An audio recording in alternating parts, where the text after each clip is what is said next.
welcome to South Asia Today, where we bring you in-depth insights into the key events shaping South Asia. I am Pratiksha Mishra, and here are today's top stories. India moves from tech consumer to global chip creator. Nepal welcomes New Year with vibrant Sindoor Jatra, ancient theme turns orange.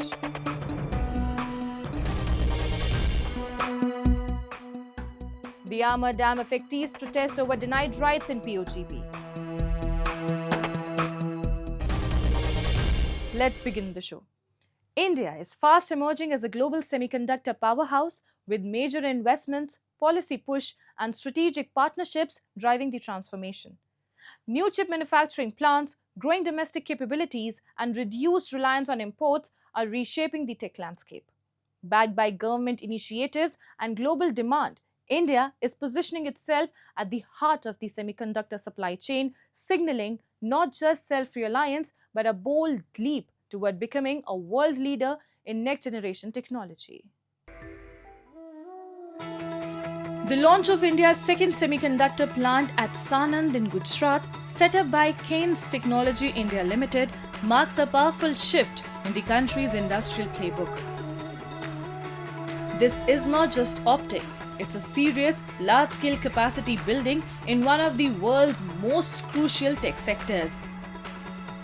Inaugurated by Prime Minister Narendra Modi, the Kaynes Semicon facility reflects India's aggressive push toward chip self-reliance. From reviewing cutting-edge infrastructure to interacting with engineers, the Prime Minister highlighted a clear vision, making India a global electronics manufacturing hub. With rising demand, strong policy backing, and growing expertise, India is not just catching up, it's gearing up to lead the global semiconductor race. आज का ये दिन make in India, make for the world इस मंत्र को सही मायने में चरितार्थ करता है। इस प्रोजेक्ट में प्रोडक्शन शुरू होने से भारत ग्लोबल मार्केट में एक भरोसेमंद सेमीकंडक्टर सप्लाई के रूप में अपना रोल और सशक्त कर रहा है। Once heavily dependent on imports across sectors from telecom and defense to automobiles and consumer electronics, India is now actively reversing that reliance through strong on-ground capacity creation. By scaling up semiconductor fabrication and assembly, the country is reducing its vulnerability to global supply shocks and geopolitical uncertainties. This shift is not just about self-reliance, but resilience. The chips produced will power domestic industries while also reaching international markets, positioning India as a key player in global supply chains. In a sense, India is moving from being a consumer of technology to becoming a creator and a trusted supplier on the world stage. Our plant is inaugurated by our Honorable Prime Minister. We have completed it in 15 months as discussed with him and promised. And from tomorrow onwards, our commercial production is on, and we will start exporting it to US. As India's domestic chip market accelerates, the country is steadily positioning itself as a global semiconductor hub.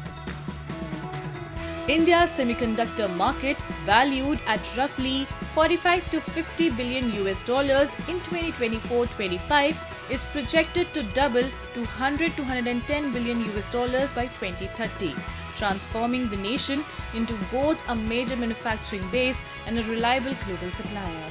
Semiconductors today form the backbone of modern technology, powering everything from smartphones and telecommunications to automobiles, defense systems, and artificial intelligence. With a fresh allocation of 108 million USD for India Semiconductor Mission 2.0 in 2026-27, the country is taking a decisive leap, signaling to the world that India is not just participating in the tech revolution, but helping shape its future.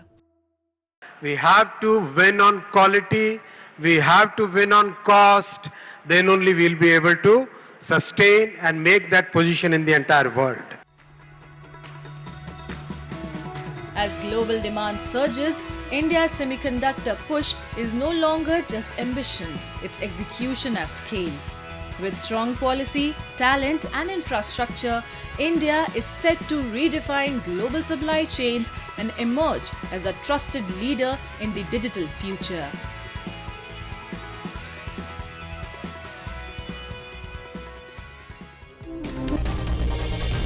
The vibrant beats of Thime drums echo through Thime as Nepal welcomes the new year with the colourful Sindoor Jatra festival. Devotees carry ceremonial palanquins smeared in vermilion around the Balkumari temple amid music, dance and celebration. Marking the arrival of spring, the festival brings together locals and tourists alike as traditions, rituals and community spirit transform the town into a lively sea of colour and festivity. The beat of traditional Dhime goes high as the ceremonial palanquins circumambulate the Balkumari temple in Neva town of Thime, with the atmosphere filled with smell of sindoor as the town welcomes Nepali New Year 2081 following the lunar calendar. A total of 26 ceremonial palanquins are brought to the temple square by devotees, completely soaked in sindoor and accompanied by singing and dancing troops. अबीर लाउँछ देउटा बोक्छ अनि ढिम्या बजाएर छ्याङ रक्सी खान्छ एक अर्कालाई बधाई दिएर नयाँ वर्षको शुभकामना दिएर मनाउँछ. Celebrated on the second day of Nepali month Baisakh in Madhyapur Thime, Sindoor Jatra marks the arrival of spring. A day before, locals perform Gunsin Choyokegu, involving the firing of forest wood. On New Year's Day, devotees gather at the Balkumari temple to pray to goddess Balkumari, revered as Bhairav's consort and a guardian of the Kathmandu valley. In the evening, rituals like lighting oil lamps are observed, with some devotees holding them on the bodies for hours. The next day, 26 ceremonial palanquins, once 32 in the past, are carried through the temple areas. Accompanied by Dhime Baja music and sacred orange vermilion, the vibrant festivities draw both locals and tourists in Bhaktapur. Yesterday I was in Bhaktapur and today I arrived here at 7 a.m. It's very energetic, very beautiful, very colorful. The people are very, very nice. The atmosphere is electric, so I really like it. More people, more chaotic, but more fun, more free. My country is more with your family, and here I have the impression you celebrate with the whole city. It's very nice, like a big community. As an age-old tradition, revelers smear the bhuli, in Nevari meaning orange in color, and Sinha meaning sindoor on each other's face. It is also celebrated as part of the Biska Jatra, and it has been celebrated for ages using sindoor as the main component, which gave this festivity the name Sindoor Jatra. The vermilion powder, which is smeared on each other and thrown in the air, is a symbol of prosperity. The music and vermilion powder fill the area with vibrancy and joy as devotees make merry while revolving their community chariots. Now we take a look at some happenings in Asia in our segment called Asia Watch. Indian Prime Minister Narendra Modi inaugurated an expressway linking New Delhi to the northern hill city of Dehradun. Made at the cost of over 120 billion rupees, $12.88 USD, the project is expected to bring the travel time between the two cities from more than 6 hours to around 2.5 hours, said a government statement. The expressway features an approximately 12-kilometer-long elevated wildlife corridor, one of the longest in Asia, designed to minimize human-wildlife conflict and ensure safe movement for animals across the region, said media reports. Japan and Poland agreed to upgrade diplomatic ties to a comprehensive and strategic partnership, said Japanese Prime Minister Sanai Takaichi following a meeting with her Polish counterpart Donald Tusk. Speaking at a joint statement held by two leaders, Takaichi reaffirmed Japan's strong support for Ukraine, in cooperation with Polish companies in the fields of energy, logistics, and housing sector. Tusk said a stable and reliable partnership with Japan is absolutely invaluable, and emphasized that the two countries should contribute further to both the regional and global stability. He said that the two countries will expand cooperation across a wide range of fields, from space to beef, from nuclear energy to high-speed rail, from cybersecurity to artificial intelligence.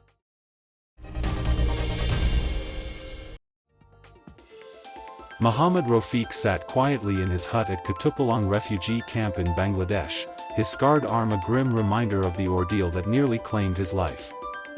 The Rohingya survivor was one of only a handful rescued after a trafficker-operated vessel, crammed with what he said was almost 280 people, capsized in the Andaman Sea earlier this month, leaving around 250 missing and feared dead. The boat, which departed from Teknaf in southern Bangladesh and was bound for Malaysia, sank in the second week of April amid rough seas, strong winds and severe overcrowding, the United Nations Refugee and Migration Agency said. In an attempt to avoid patrols, traffickers forced passengers into cramped storage compartments meant for fish and nets. Rafiq recounted how traffickers locked passengers inside sweltering compartments as the boat crossed the open sea, cutting off air and water to those below. When the boat overturned, hundreds were thrown into the sea. Rafiq estimated that around 240 people were still on board at the time, including about 20 women and several children. Only a handful, including Rafiq, survived when a passing Bangladeshi oil vessel came to their rescue. The tragedy highlights the desperation of Rohingya refugees, many of whom continue to risk perilous sea journeys to countries such as Malaysia, Indonesia and Thailand. Tensions have sharply escalated in Pakistan-occupied Gilgit-Baltistan as residents, particularly the Amar Basha Dam affectees, have taken to the streets over unfulfilled promises. Protests intensified with highway blockades along the Karakoram highway, leaving hundreds stranded. Demonstrators are demanding implementation of a 2025 agreement on compensation, jobs and basic rights, warning of further escalation if authorities continue to ignore their demands. We have a report. Protests in Pakistan-occupied Gilgit-Baltistan have intensified around the Diamar Bhasha Dam as affectees continue to raise concerns over unfulfilled promises. Despite a 2025 agreement assuring compensation, rehabilitation, employment and basic facilities, not a single clause has been implemented so far. Frustrated by continued inaction, people have mobilized in large numbers, demanding their rights and accountability from authorities over long-pending commitments. 4 महीनों से उन्होंने यहाँ बाबे चिलास के पड़ोस में एक पुरअमन धरना दिया और उसके बाद एक मुआहदा 2025 मार्ज वजूद में आया और उस मुआहदे के 1 साल गुजरने के बावजूद हुकूमत की तरफ से, इंतजामिया की तरफ से, वबडा की तरफ से एक भी मुआहदे के अंदर मुआहदे के किसी पॉइंट पर अमल दरामद न होने की वजह से मुतासिरीन दियामर बादशाह डैम तहरीकी उलमाए कराम ने आपस में एक मुशावरती सिलसिले का आगाज किया और उस सिलसिले में आज तकरीबन ये 10वां दिन है। 4 दिन हम मस्जिद अक्सा में रहे, 7 दिन हम थोर के मदरसा दारुल उलूम में हम वहाँ रहे। उसके बाद एग्जीक्यूटिव कमेटी की तरफ से मौलाना जो हजरतुल्लाह साहब हैं, जो तहरीक के कायद हैं, उनकी तरफ से आज ये ऐलान था मुतासिरीन के लिए कि वो थोर दास की तरफ आ जाएं। The protest saw participation from elders, religious scholars, youth and dam-affected families, all coming together in what remained a peaceful demonstration. The group was unarmed and marching calmly, but their movement was halted by POGB scouts and the administration blocked their route. This action, seen as attempt to suppress their voices, has further angered protesters, pushing them towards stronger resistance in their fight for rights. हमारा एक काफिला मुतासिरीन के यहाँ आया, जिसके मकाम पर मुतासिरीन का जो काफिला था उलमाए कराम पर मुश्तमिल था, अमायदीन पर मुश्तमिल था, मुतासिरीन नौजवानों पर मुश्तमिल ये काफिला पुरअमन काफिला था। उनके पास कोई गन या कलाशिन या इस तरह की कोई चीजें उनके पास नहीं थी। वो निहत्ते थे, मुकम्मल तौर पर पुरअमन तरीके से यहाँ पर आए और यहाँ पर आने के बाद जीबी सिकोट की तरफ से और जिले इंतजामिया की तरफ से यहाँ के केस के अंदर रोड को ब्लॉक कर दिया गया। मैं समझता हूँ कि जीबी की तारीख में यह पहला मौका है कि हुकूमत खुद रोड ब्लॉक कर रही है। हुकूमत और जीबी सिकोट वाले रोड ब्लॉक कर रहे हैं ताकि लोग मुश्तिल हो जाएं, लोग गुस्से में हो जाएं और किसी नाखुशगवार वाक़े की तरफ जाएं। The ongoing protests reflect the wider hardships faced by people in Pakistan-occupied Gilgit-Baltistan, where basic services, infrastructure and economic opportunities remain severely limited. From lack of electricity and water to poor connectivity and delayed compensation, daily life continues to be a struggle. This crisis highlights deep governance gaps, forcing residents to repeatedly take to the streets just to secure their fundamental rights. In a major outreach push to the border areas of Jammu and Kashmir, a large-scale awareness camp was organized under the Vibrant Village initiative in Saria village near the line of control in Rajouri. Multiple departments converged to deliver doorstep services and spread awareness about key schemes, ensuring that even the most remote communities are not left behind. Take a look. The awareness camp, organized under the Vibrant Village initiative in Saria village near the line of control in Rajouri, brought multiple government departments together to directly engage with the residents. Officials spread awareness about the centrally and UT-sponsored schemes, focusing on social security, employment and financial inclusion, ensuring that people in this remote border area are informed about the benefits and opportunities available to them. दूर दराज के areas में हम आए हुए हैं और हमारी लेबर डिपार्टमेंट की जो स्कीम्स है हम लोगों को अवेयरनेस इसकी कर रहे हैं और साथ में रजिस्ट्रेशन भी इसकी कर रहे हैं। स्कीम्स की अगर बात करें, हमारा डिपार्टमेंट जो है सोशल सिक्योरिटी स्कीम्स काफ़ी सारी प्रोवाइड करता है, जिसमें अभी एक पेंशनरी स्कीम है जिसका नाम है प्रधानमंत्री श्रम योगी मानधन योजना, जो अश्योर्ड पेंशन है वो सरकार की तरफ से दी जा रही है। इसके साथ ही हमारे डिपार्टमेंट से में एक लेबर कार्ड के ज़रिए एक BOC स्कीम्स हैं, जिसमें सोशल सिक्योरिटी स्कीम्स में हम बात करें उसे काफ़ी सारी मेडिकल असिस्टेंस मिलती है, डेथ असिस्टेंस है या एजुकेशन असिस्टेंस वो बच्चों की पढ़ाई के लिए ले सकते हैं और मेरिटोरियस स्कॉलरशिप, और साथ में अगर किसी वर्कर की डेथ हो जाती है तो वो उसमें डिपेंडेंट्स को उसको सहायता राशि मिल जाती है। Such awareness camps play a crucial role in remote border villages like Saria, where outreach can be challenging due to terrain and distance. By bringing multiple departments to the doorstep, these initiatives strengthen last-mile delivery while complementing ongoing development in infrastructure and public services, ensuring that key government schemes and benefits effectively reach the people. Sir, रही बात इस border village की जो आप बात कर रहे हैं, ये हमारे डिस्ट्रिक्ट का विलेज सरिया है, जो ये एक पहला विलेज है जिसको लोग लास्ट कहते हैं, हम इसको इंडिया का पहला विलेज कहेंगे। वाइब्रेंट विलेज सरिया है और वाइब्रेंट विलेज सरिया के अंदर अभी जब से ये वाइब्रेंट विलेज का नाम आया है तब से इसमें जो एक्टिविटीज़ हो रही है सर, बहुत ज़्यादा एक्टिविटीज़ हो रही हैं। हमारे यहाँ पे जो 80% पॉपुलेशन है वो एक लेबर है, मजदूर का काम करती है, जबकि हम लोगों को ये अवेयर नहीं था कि इसके क्या बेनिफिट्स हैं। तो आज यहाँ पे ऑफिसरान आके हमें बता रहे हैं कि इसमें क्या क्या बेनिफिट्स हैं। साथ साथ आज हमारे यहाँ पंचायत के अंदर जो रोड्स चल रहे हैं सर, अगर आप यहाँ विलेज टू विलेज जाएँ तो आपको देखें कि यहाँ पे करोड़ों के हिसाब से पैसा आया है जो कि हमारे विलेज में रोड्स के काम चल रहे हैं। Beyond service delivery, these camps highlight the critical role of awareness in empowering communities in remote border areas like Saria. Officials are spreading awareness on multiple fronts, including digital literacy, financial literacy, and access to various welfare schemes. This initiative enables residents to make informed decisions, improves participation in government programs, and ensures that the benefits of development reach every household. हम centre for financial literacy जो एक initiative है reserve bank of India, उसके तहत यहाँ आए हैं। तो हम गवर्नमेंट ने कुछ वाइब्रेंट विलेज सेलेक्ट किए थे जहाँ तक गवर्नमेंट्स की स्कीम पहुँच नहीं पाई थी, तो उसी के तहत सब डिपार्टमेंट्स के साथ हम भी यहाँ आए। हमारा काम रहता है कि हम लोगों को फाइनेंशियली लिटरेट करें और फाइनेंशियली इंक्लूड करें। Special camps election revision roll के भी हैं और उसके साथ साथ हमारे लेबर कार्ड का भी कैंप सरिया विलेज में लगा है। सरिया हमारा एक वाइब्रेंट विलेज है, तो उसके तहत यहाँ पे जितनी भी स्कीम्स हैं उसके कैंप्स लग रहे हैं। आज इधर लेबर कैंप था जिसमें हमने लोगों को लेबर सर्टिफिकेट्स के लिए रजिस्ट्रेशंस भी करवाई और एम्प्लॉयमेंट जो नरेगा के हमारे लेबर्स हैं जिनके जॉब कार्ड्स में 90 डेज़ हैं, तो 90 डेज़ वालों को हमने सर्टिफिकेट्स इशू किए और लेबर डिपार्टमेंट ने उसको आगे रजिस्ट्रेशन किए हैं। The initiative reflects a broader push towards inclusive development in border areas like Saria near the line of control.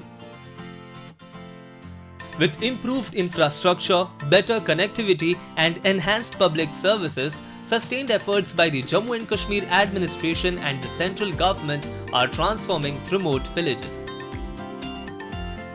By combining awareness with on-ground services, the program is strengthening livelihoods and expanding access to opportunities. As we wrap up today's episode of South Asia Today, we thank you for joining us. We'll return next week at the same time with more insights and updates. This is Pratiksha Mishra signing off on behalf of our entire team. Until then, stay safe and goodbye.